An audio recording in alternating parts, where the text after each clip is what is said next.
Hello everyone, welcome you all at Lokesh sir unlimited study zone. बच्चों देखिए, हम जो टॉपिक चल रहा है हमारा अपवर्तन, समतल सतह के द्वारा अपवर्तन चल रहा है। अब कुछ चीज़ें ही समतल सतह के अपवर्तन में बाकी हैं। कल मैंने आप लोग को उत्क्रमणीयता का सिद्धांत बताया है। आज हम पढ़ेंगे क्रांतिक कोण एवं पूर्ण आंतरिक परावर्तन। लिखिए क्रांतिक कोण, पहला लिखिए क्रांतिक कोण एवं, पहला लिखिए क्रांतिक कोण, क्रांतिक कोण, क्रांतिक कोण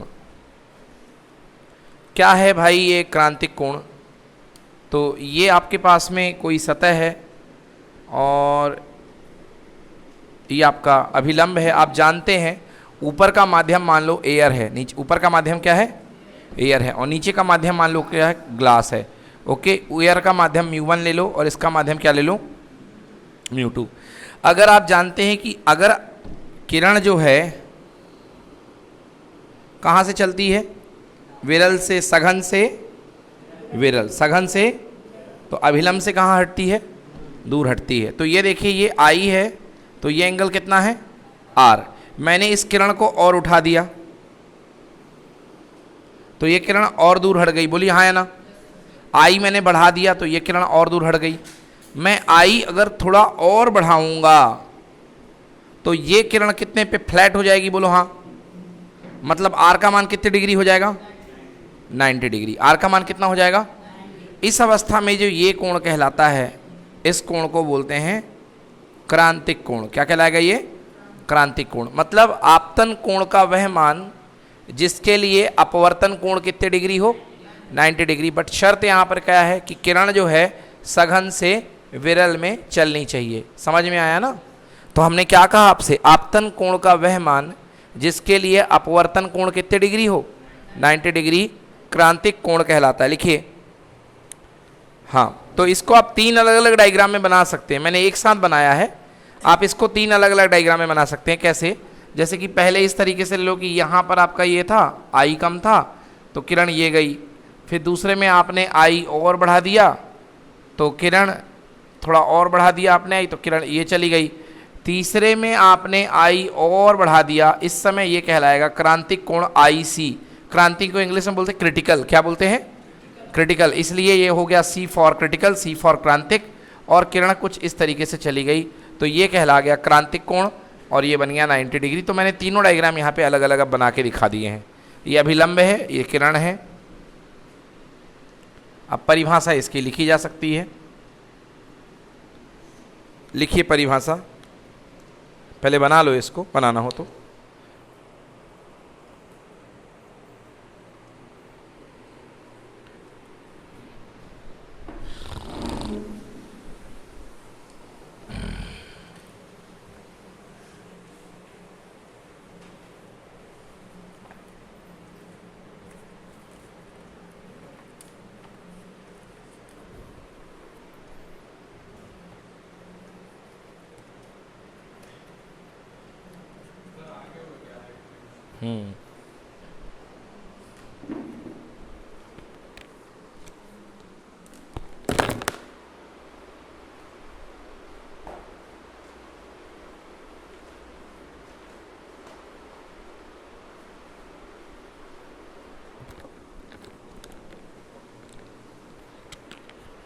बना लिया?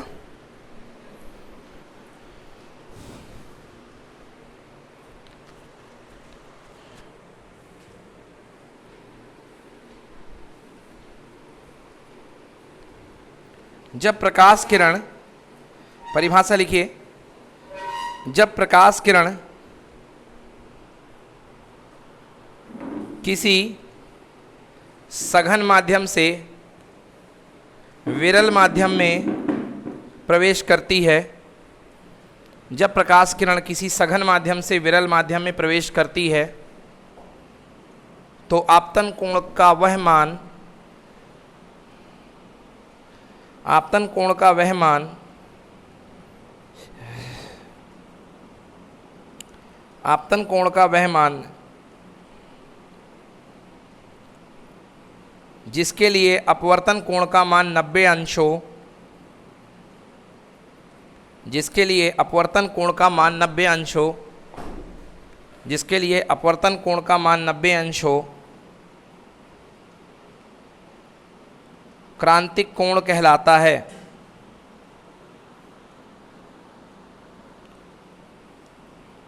आपतन कोण का वह मान जिसके लिए अपवर्तन कोण का मान 90 अंश हो, क्रांतिक कोण कहलाता है। बोलो बच्चों, आ गया समझ में? अब देखिए एक चीज़ यहाँ पे आपको बड़ी क्लियरली समझ में आ रही होगी कि अगर मैं आपतन, ये तो सारा सीन समझ में आ चुका है आपको।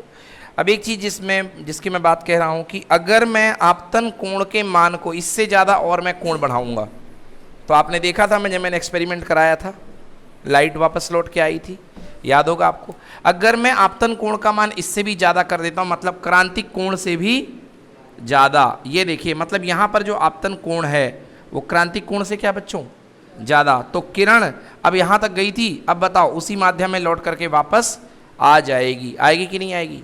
उसी माध्यम में वापस लौट करके आ जाएगी। हाँ जी, नीचे वाला माध्यम क्या है? सघन। नीचे वाला माध्यम क्या है? ऊपर वाला क्या है? विरल। सघन का अपवर्तनांक हमेशा विरल से क्या होता है? ज़्यादा। सघन का क्या होता है? ज़्यादा। विरल का क्या होता है? कम। तो अगर प्रकाश किरण सघन से विरल में जा रही है और आपतन कोण अगर क्रांतिक कोण से ज़्यादा है, तो प्रकाश किरण दूसरे माध्यम में न जा करके, पारदर्शी माध्यम है मगर दूसरे माध्यम में न जा करके उसी माध्यम में वापस लौट आती है।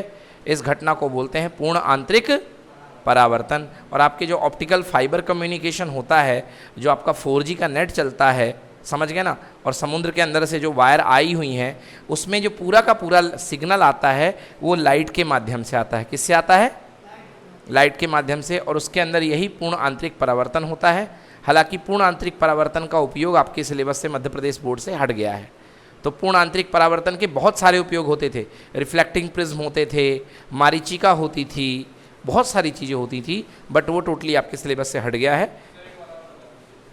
अगर आपतन कोण का मान क्रांतिक कोण से ज़्यादा है, इससे भी क्या हो गया? ज़्यादा, तो प्रकाश किरण जो है उसी माध्यम में, हाँ क्यों यहाँ पे क्रांतिक कोण IC दिखाया मैंने? IC क्रांतिक कोण मतलब IC, और अपवर्तन कोण ये होगा ना, अपवर्तन कोण ये होता है भैया। तो अपवर्तन 90 था, किरण ये हो गई थी। बोलो हाँ। अब अपवर्तन से मतलब नहीं है, क्रांतिक कोण के लिए आपतन होगा IC और अपवर्तन कितना होगा? 90। और अगर IC से ज़्यादा है, मतलब इस कोण से ज़्यादा, अगर रेस थोड़ा इधर से आएगी इसके इस तरफ से, तो भैया अगर IC से ज़्यादा हो गया, IC जितना भी होगा, IC जितना भी होगा, अलग अलग मटेरियल के लिए क्रांतिक कोण अलग अलग होता है, अलग अलग मटेरियल का क्रांतिक कोण। तो भैया IC से ज़्यादा है तो किरण उसी माध्यम में वापस लौट आएगी। इसको बोलते हैं पूर्ण आंतरिक परावर्तन। दिखाया था ना मैंने ग्लास में करके। कहाँ ज़्यादा है भाई?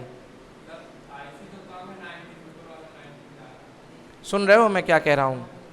आपतन कोण अगर क्रांतिक कोण से ज़्यादा है, ये क्रांतिक कोण है,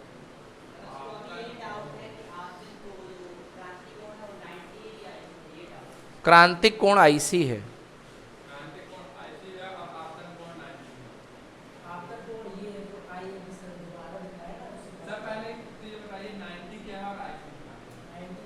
आपने क्रांतिक कोण की डेफिनेशन पढ़ी है पहले?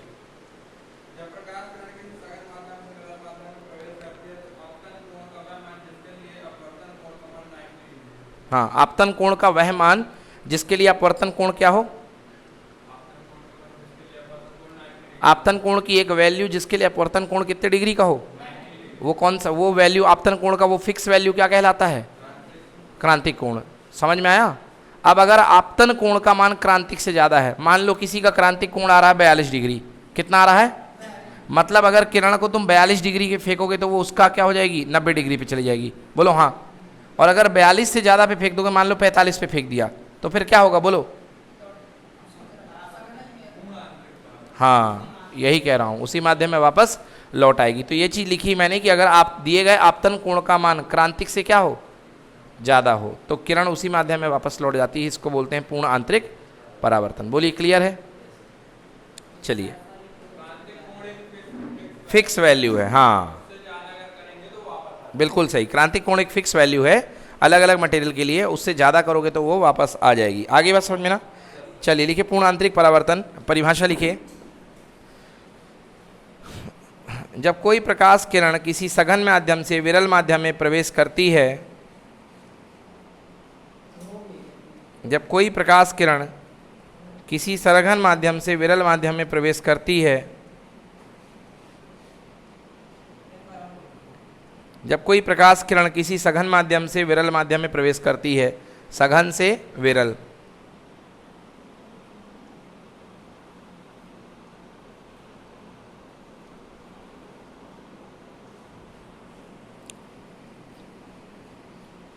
सघन से विरल माध्यम में प्रवेश करती है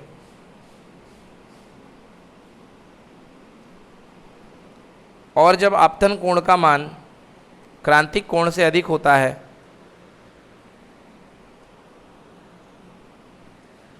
और जब आपतन कोण का मान क्रांतिक कोण से अधिक होता है,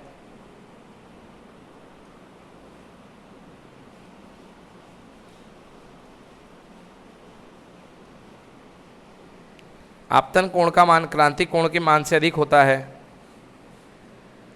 तो प्रकाश किरण दूसरे माध्यम में प्रवेश करने के बजाय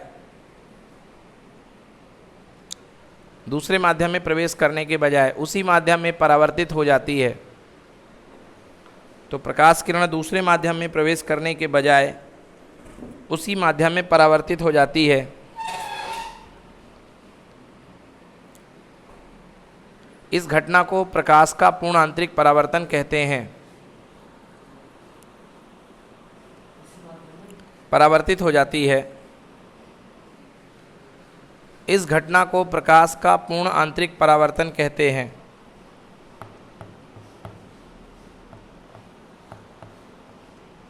प्रकाश का पूर्ण आंतरिक परावर्तन कहते हैं। समझ में आया बच्चों? तो पूर्ण आंतरिक परावर्तन के लिए दो महत्वपूर्ण शर्तें क्या है? नंबर 1 सघन से विरल, और दूसरा आपतन कोण का मान क्रांतिक कोण से ज़्यादा। समझ में आया? चलिए अगला लिखिए, अगला क्वेश्चन लिखिए। माध्यम के अपवर्तनांक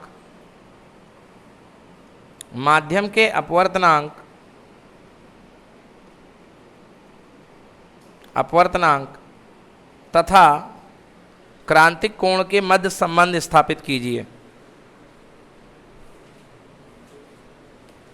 माध्यम के अपवर्तनांक तथा क्रांतिक कोण के मध्य संबंध स्थापित कीजिए। आइए अब हम संबंध स्थापित करने वाले हैं क्रांतिक कोण और माध्यम के अपवर्तनांक, मतलब म्यू और आईसी। कुछ किताबों में आईसी का नाम सी भी दिया हुआ है, जैसे शिवलाल दिग्दर्शिका में आईसी का नाम क्या दे दिया गया है? सी, है ना। तो भयभीत नहीं होना है, बात वही है, ठीक है ना। माध्यम के अपवर्तनांक तथा क्रांतिक कोण के बीच में क्या स्थापित करना है? संबंध। ठीक है बेटा, चलिए आइए देखते हैं। बेटा ये आपके पास में ये इंटरफेस है, यानी कि अपवर्तक तल है ये, और ये इसको तो पूरा ऐसे डार्क बना लिया। ये आपका अभिलंब है, ऊपर वाला माध्यम μ1 है और नीचे वाला माध्यम μ2 है। ठीक है जी, ऊपर वाला माध्यम क्या है? μ1 और नीचे वाला माध्यम क्या है? μ2। ये तो पता होगा तुमको। तो भैया μ1 जो है वो है विरल, कैसा है? और μ2 क्या है? सघन। इसका मतलब स्पष्ट है कि μ2 ग्रेटर देन क्या? μ1। हाँ या ना? μ2 ग्रेटर देन μ1, यानी μ2 अपॉन μ1 ग्रेटर देन क्या होगा? 1। μ2 अपॉन μ1 ग्रेटर देन 1। ठीक है बेटा, चलिए अब देखिए आपके पास ये प्रकाश किरण चली कितने कोण पर बेटा? क्रांतिक कोण पर। किस कोण पर? क्रांतिक कोण पर। मतलब इसका जो आपतन कोण है वो सी के बराबर है तो आपतन कोण, मगर किसके बराबर है? क्रांतिक कोण पर जो अपवर्तन कोण होता है वो कितने डिग्री होता है? तो ये जो इसके तल के समानांतर जो है किरण चली गई। आपतन कोण है सी और समान ये हो। क्लियर है? हाँ, किरण कहाँ से चल रही? 2 से लेके 1 की तरफ। हाँ या ना? तो बताओ 1μ2 आएगा कि 2μ1 आएगा? 2μ1। क्या आएगा? 2μ1, है ना, क्योंकि 2 से लेके 1 की तरफ चल रही है। तो स्नेल के नियम से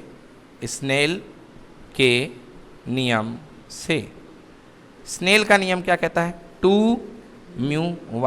2μ1 इज इक्वल टू 2 से लेके 1 की तरफ मतलब माध्यम 2 के सापेक्ष में माध्यम 1 का अपवर्तनांक, माध्यम 2 के सापेक्ष में माध्यम 1 का अपवर्तनांक। अब घबराओ मत, कल 1 से लेके 2 में चलिए तो बोलते थे क्या 1 म्यू 2, आज 2 से लेके किस में चलिए तो क्या बोलोगे 2 म्यू 1 इक्वल टू साइन आई बटे साइन कितना आर, हाँ या ना, साइन आई। तो 2 म्यू 1 इक्वल टू साइन आई। तो बेटा साइन आई की जगह कौन खेल रहा है सी, और आर की जगह कौन खेल रहा है 90। आई बात समझ में ना, साइन आई की जगह सी खेल रहा है, आर की जगह 90 खेल रहा है, ठीक है ना। तो सॉल्व करता हूँ इसको मैं, 2 म्यू 1 बराबर साइन सी, साइन 90 कितना होता है बेटा 1, कितना होता है 1। अच्छा कल मैंने तुम लोग को पढ़ाया है कि ए म्यू जी बराबर 1/g म्यू ए, बोलो पढ़ाया कि नहीं पढ़ाया, उत्क्रमणीयता का सिद्धांत, हाँ या ना। तो 2 म्यू 1 बराबर 1/1 म्यू 2 होगा कि नहीं होगा, 1/1 म्यू 2, 2 म्यू 1 बराबर 1/1 mu 2, that is equal to sine C upon कितना 1। बेटा इसको यहाँ जान दो है ना, या इसको इतना ही रहने दो, तो आंसर आ गया साइन सी बराबर 1/1 म्यू 2, बोलो हाँ या ना, साइन सी बराबर 1/1 म्यू 2। क्लियर हुआ कि नहीं हुआ, यस। तो साइन सी बराबर 1/1 म्यू 2, ये बेटा रिश्तेदारी है 1 म्यू 2 की, समझ में आ गया ना। ये रिश्तेदारी है अपवर्तनांक की और क्रांतिक कोण की, अपवर्तनांक की और क्रांतिक कोण की। अब देखिए आपके बुक में थोड़ा अलग रिलेशन है, वो क्यों है वो भी मैं आपको बता देता हूँ बेटा।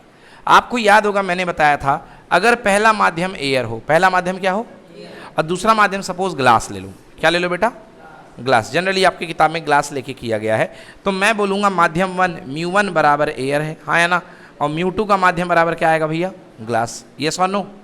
तो अगर प्रकाश किरण एयर से ग्लास में जाए 1 म्यू 2 लल्ला 1 म्यू 2 बराबर, फिलहाल 1 का काम कौन कर रहा है एयर, म्यू, और 2 का काम कौन कर रहा है glass, that is equal to mu glass upon mu air, हाँ या ना, म्यू ग्लास अपॉन म्यू, और म्यू एयर कितना होता है 1, mu glass upon mu air, और म्यू एयर कितना होता है 1, मतलब हवा का जो अपवर्तनांक होता है कल बताया था मैंने कितना होता है 1। तो सीधे सीधे क्या आएगा म्यू ग्लास आएगा कि नहीं आएगा। मतलब यदि पहला माध्यम एयर हो, अगर पहला माध्यम जिसको मैंने बोला था निरपेक्ष अपवर्तनांक, क्या बोला था निरपेक्ष अपवर्तनांक, मतलब यदि पहला माध्यम एयर हो और दूसरा माध्यम ग्लास हो तो जिसको आप ए म्यू जी बोलते हैं उसको सीधे क्या बोल सकते हैं जी म्यू जी, क्या बोलेंगे म्यू जी, क्योंकि एयर की वैल्यू कितनी हो जाएगी 1, क्या हो जाएगी 1। तो इसी तरीके से यहाँ पर अगर पहला माध्यम हवा हो, पहला माध्यम क्या हो हवा के लिए, तो पहला माध्यम यदि हवा हो तो मैं उसके लिए अलग से टैब बना देता हूँ, पहला माध्यम हवा है तो बेटा अगर पहला माध्यम हवा है तो 1 म्यू 2 का मान केवल म्यू लिख सकता हूँ कि नहीं लिख सकता, हाँ म्यू 2 भाई म्यू 2 1 म्यू 2, यानी पहला माध्यम यदि हवा है तो पहले माध्यम का अपवर्तनांक तो क्या हो गया 1 हो गया, दूसरे माध्यम का कुछ ना कुछ तो अपवर्तनांक होगा, उसको म्यू 2 का ही मैंने क्या नाम दे दिया म्यू, क्या नाम दे दिया म्यू, क्योंकि उसी का तो अपवर्तनांक है, हवा का तो कुछ है नहीं, हवा का कितना है 1 है। तो बेटा फॉर्मूला क्या बनेगा साइन सी बराबर 1/, आया समझ में कि नहीं आया, साइन सी बराबर 1/म्यू, साइन सी बराबर 1/म्यू, क्लियर हो गया। तो ये कहलाएगा साइन सी बराबर 1/म्यू, या म्यू बराबर 1/साइन सी, या म्यू बराबर कितना कोसेक सी, क्या आएगा बेटा कोसेक सी। चलिए नोट कर लीजिए पूरा अच्छे से, ठीक है ना, मैंने काफ़ी डिटेल में बता दिया है ये आपको, अब अच्छे से नोट कर लीजिए। तो यहाँ तक आपको लिखना पड़ेगा एग्जाम में, ओके, यहाँ तक आपको एग्जाम में 1/1 म्यू 2 और साइन सी बराबर 1/म्यू, ठीक है ना। लियो भाई 1 म्यू 2 बराबर म्यू 2 बाई म्यू 1 बराबर mu 2/1 equal to mu 2 equal to उसका नाम दे दिया म्यू। अब क्लियर सारे डाउट ना, इतना परेशान होने की जरूरत नहीं, सब लिख दिया मैंने, हाँ जी हाँ, तो समय बिल्कुल हाँ हाँ, हवा के सापेक्ष, हवा के सापेक्ष, हाँ। जैसे आप कहते हो भैया दूध बहुत पतला आया है, किसके सापेक्ष मानते हो? पानी के सापेक्ष, क्योंकि फिजिक्स में सापेक्षिक घनत्व का फॉर्मूला है। सापेक्षिक घनत्व पढ़े होगे, नहीं पढ़े हो तो भैया अब क्या करा जाए। सापेक्षिक घनत्व बराबर वस्तु का घनत्व या किसी दिए गए वस्तु द्रव्यमान कुछ भी है, वस्तु का घनत्व बटे किसका घनत्व? जल का घनत्व। किसका घनत्व? जल का घनत्व। हाँ या ना? मतलब घनत्व को हमेशा किसके रिस्पेक्ट में तौलते हो?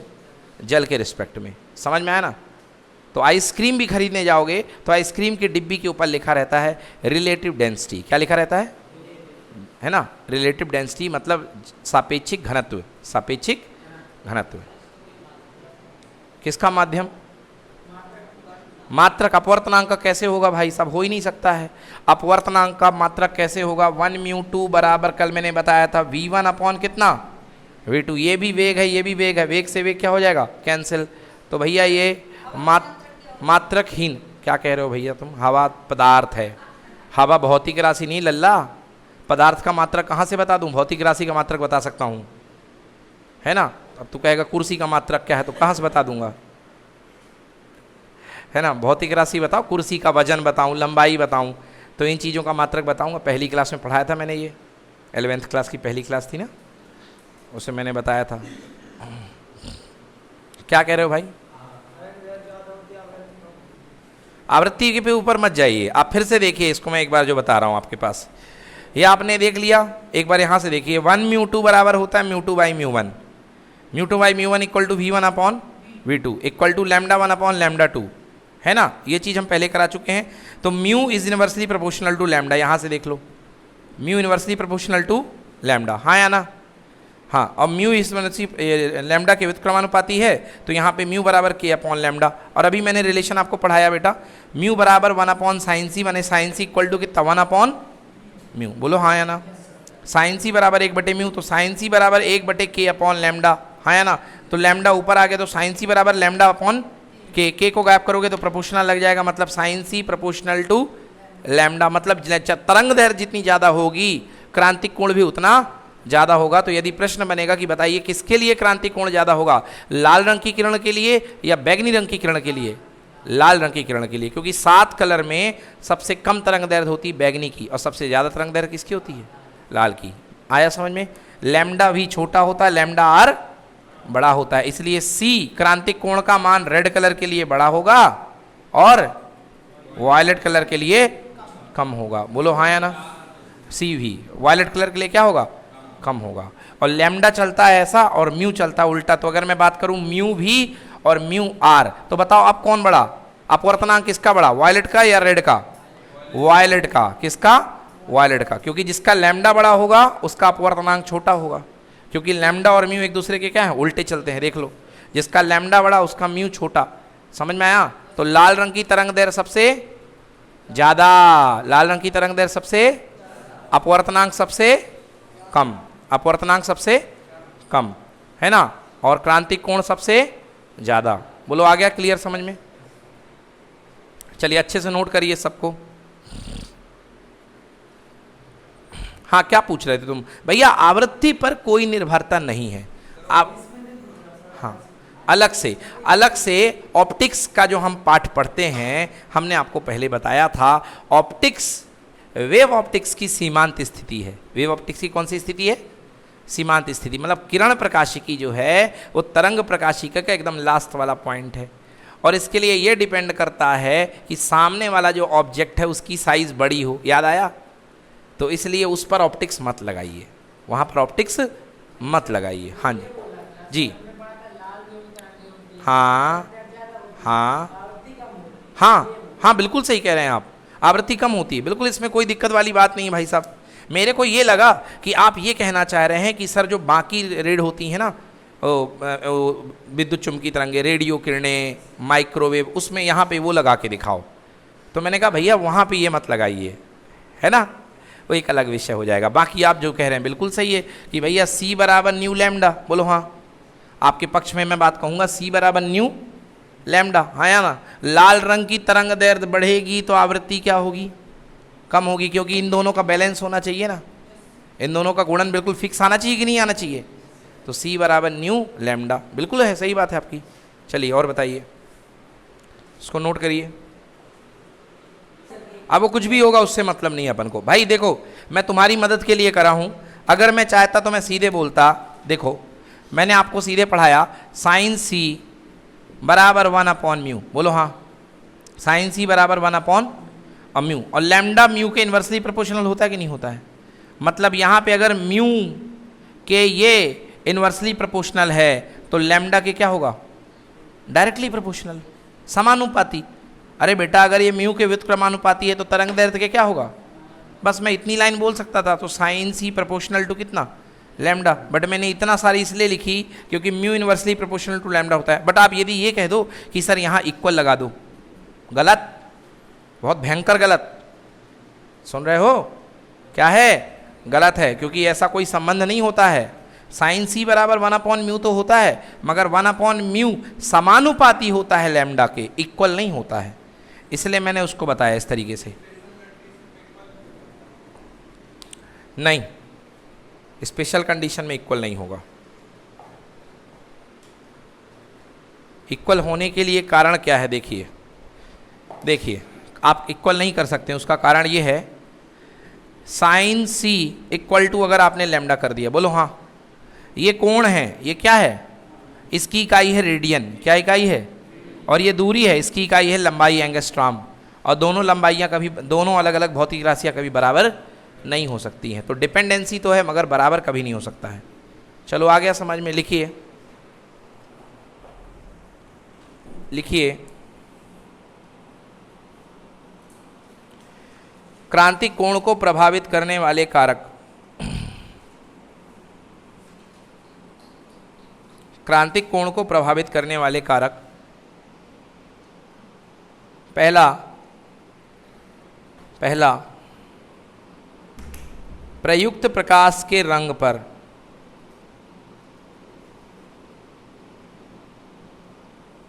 प्रयुक्त प्रकाश के रंग पर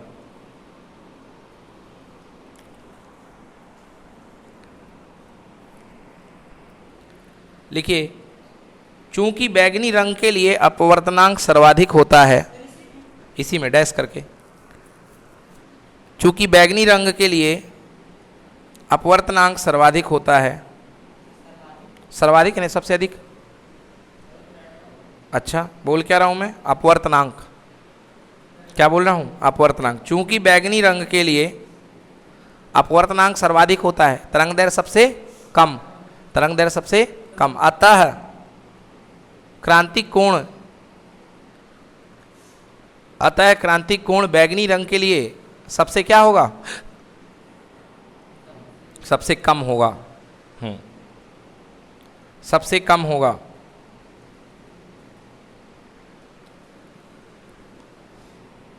और लाल रंग के लिए सबसे ज्यादा होगा।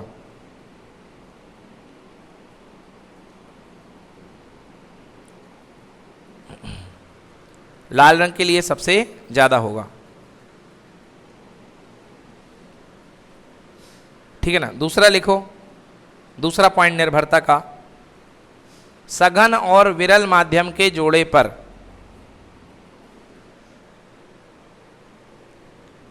सघन और विरल माध्यम के जोड़े पर, सघन और विरल माध्यम को जोड़ा। ध्यान से देखो इस लाइन, इस पॉइंट को, साइन सी बराबर 1/1/म्यू2, हाँ या ना?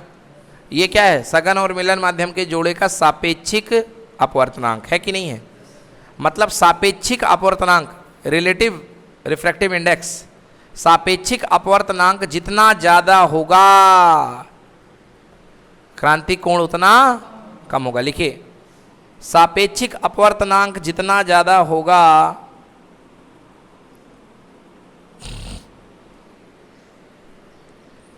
क्रांतिक कोण उतना कम होगा। हाँ, सापेक्षिक अपवर्तनांक जितना ज़्यादा होगा क्रांतिक कोण उतना कम होगा।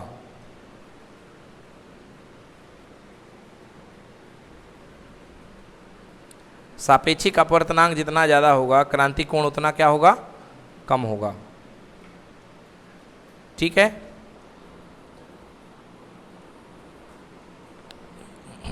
अब मैं बताता हूं आपको कि सापेक्षिक अपवर्तनांक जिसका ज़्यादा होगा क्रांतिक कोण उतना कम होगा। आप कुछ एग्जाम्पल लिख लीजिए। सापेक्षिक अपवर्तनांक मतलब μ2/μ1। μ2 सबसे ज़्यादा अपवर्तनांक है हीरे का। किसका है? हीरे का। हवा के सापेक्ष में हीरे का अपवर्तनांक सबसे ज़्यादा है। बहुत डिटेल में पढ़ा रहा हूँ भैया। 1μ2 अगर हीरा ले लो, हवा ले लो 1 और 2 ले लो हीरा। ले भैया यहाँ लिख रहा हूँ 1μ2, 2 की जगह क्या ले लो? डायमंड। 2 की जगह क्या ले लो? डायमंड। μ2/μ1। नीचे हवा है, ऊपर डायमंड है। डायमंड का अपवर्तनांक होता है 2.42। कितना होता है? और हवा का कितना होता है? मतलब ये जो चीज़ आएगी ये 2.42 आएगी कि नहीं आएगी? ये सबसे ज़्यादा, ये सबसे, तो क्रांतिक कोण सबसे कम। तो हवा और हीरे का जो सापेक्षिक अपवर्तनांक बनेगा वो सबसे ज़्यादा होता है, इसलिए हीरे के लिए जो क्रांतिक कोण बनेगा वो क्या होता है? सबसे कम होता है। तो लिखिए हवा और वायु के जोड़े के लिए,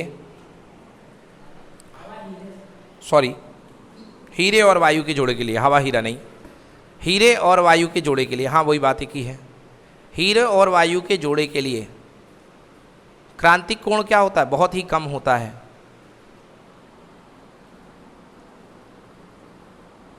क्रांतिक कोण बहुत कम होता है। कितने डिग्री?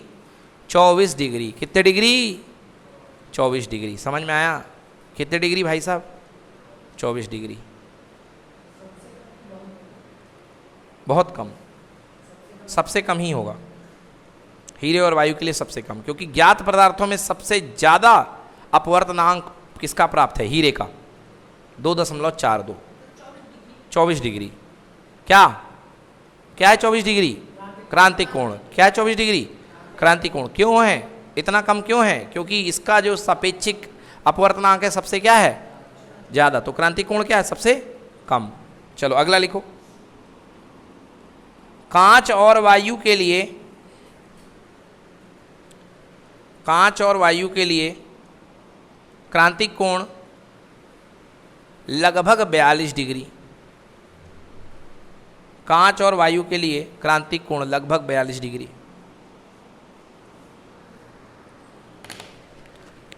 जल और वायु के जोड़े के लिए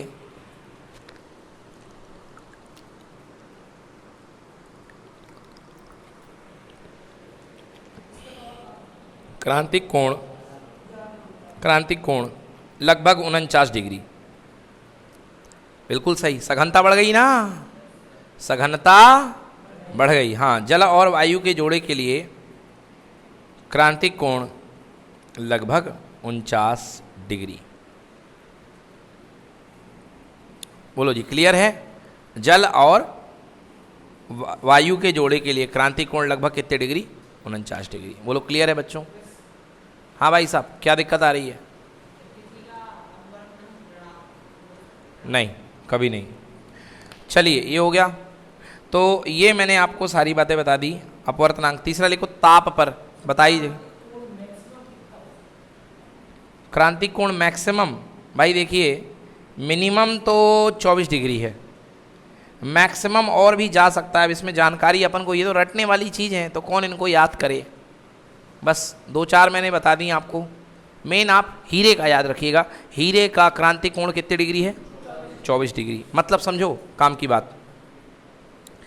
हीरे का क्रांतिक कोण 24 डिग्री है। मतलब हीरे के केस में जो क्रांतिक कोण बराबर है 24 डिग्री। अगर आपने 24 डिग्री पे लाइट फेंकी तो लाइट फ्लैट हो जाएगी। बोलो हाँ। और अगर 24 से ज़्यादा पे फेंकी तो लाइट कहाँ आ जाएगी? लौट के उसी माध्यम में वापस आ जाएगी। हाँ या ना? अब देखो होता क्या है। हीरे के अंदर यदि एक लाइट पहुंच गई, हाँ या ना, वो किसी भी कोण पे टकराएगी। अमूमन यानी जनरली वो कोण 24 डिग्री से तो ज़्यादा ही होगा कि नहीं होगा? बोलो भाई, वो जो कोण होगा वो 24 डिग्री से ज़्यादा होगा कि नहीं होगा? हाँ भाई, कोई लाइट मान लो हीरा है, ये हीरा है इस तरीके का, हाँ या ना, ये अंदर लाइट चली गई, कैसे गई? कहीं से गई, वो छोड़ो। अब ये बाहर निकलने के प्रयास में है, अंदर सघन बाहर रेयर, हाँ या ना, हीरे से कहाँ बाहर की ओर जा रही, वायु की तरफ, खटाक। भाई देखो जरा, मोस्ट ऑफ द चांसेस क्या हैं कि ये वाला कोण 24 से ज़्यादा होगा कि 24 से कम होगा। बोले अपवर्तन है यार, जनरली 24 से ज़्यादा ही होता है। हाँ मैं मान रहा हूँ कि 90 के पास नहीं होगा एकदम, मगर 45 से कम तो होना चाहिए, हाँ या ना। तो 24 से ज़्यादा 25 हुआ, फटाक से 25 हुआ, फिर से लाइट कहाँ गई? अंदर। पूर्ण आंतरिक परावर्तन, क्योंकि 24 से ज़्यादा मतलब पूर्ण आंतरिक परावर्तन। फिर टकराई, फिर यहाँ टकरा के फिर पलटी मारी, और जैसे पलटी मारी फिर से उसने फुटबॉल खेली। समझ में आ गया? मतलब लाइट की स्थिति क्या है? रजिया गुंडों में फंस गई। समझ गए ना? अब वो पटर पटर पटर पटर इस तरीके से वापस आ रही है, जा रही है, आ रही है, जा रही है। बोलो हाँ या ना? इस कारण हीरा चमकता है। तो हीरे के चमकने का मुख्य कारण क्या है? पूर्ण आंतरिक परावर्तन। ठीक है ना? तो हीरे का, हाँ बोलिए। हाँ हाँ देखिए, हाँ बिल्कुल बिल्कुल होता है। हाँ बिल्कुल, लाइट आपके थोड़े देर तक, जब तक वो बाहर नहीं निकल जाएगी तब तक आपका हीरा जो है ब्रिलियंस करता रहेगा। लाइट निकल ना पाए, लाइट निकल ना पाए, देखिए ऐसा तो हो नहीं सकता है। हाँ हाँ ठीक है, 5-7 मिनट बहुत होता है, 5-7 मिनट बहुत होता है। 1-2 सेकेंड मान सकते हो आप, परंतु 5-7 मिनट बहुत होता है। आप कैसे भी कटिंग कर दो, इतना अच्छा आप क्रिटिकल एंगल मेंटेन नहीं कर पाओगे कि बिल्कुल लाइट अंदर ही रह जाए, ऐसा संभव नहीं है। ठीक है ना? चलिए आ गया समझ में ना? हाँ लिखो तीसरा, तापमान पर। तापमान पर, ताप बढ़ाने पर अपवर्तनांक घटता है, अतः क्रांतिक कोण का मान क्या होगा? बोलो। क्रांतिक कोण का मान बढ़ेगा। हाँ, अपवर्तनांक घटता है, अपवर्तनांक घटेगा तो क्रांतिक कोण बढ़ेगा। बोलो समझ में आया? अपवर्तनांक घटता है अतः क्रांतिक कोण बढ़ता है। ठीक है, चलिए अब क्या करना है? दिग्दर्शिका ग्रुप में पड़ी हुई है, दिग्दर्शिका सभी के पास में है। अब स्टार्ट करने हैं अपन को अति लघुत्तरीय प्रश्न। क्या करने हैं? अति लघुत्तरीय प्रश्न। इसमें केवल एक टॉपिक बचा हुआ है, आभासी गहराई एवं वास्तविक गहराई में संबंध। डालना हो हेडिंग तो कल के लिए डाल दीजिए, आभासी गहराई एवं वास्तविक गहराई में संबंध। समझ गए ना? मतलब आपको जो दिखता है वो वाकई में वहाँ होता नहीं है पानी के अंदर। पानी के अंदर आपको सिक्का उठा हुआ दिखाई देता है। समझ गए ना? आभासी गहराई एवं वास्तविक गहराई में संबंध।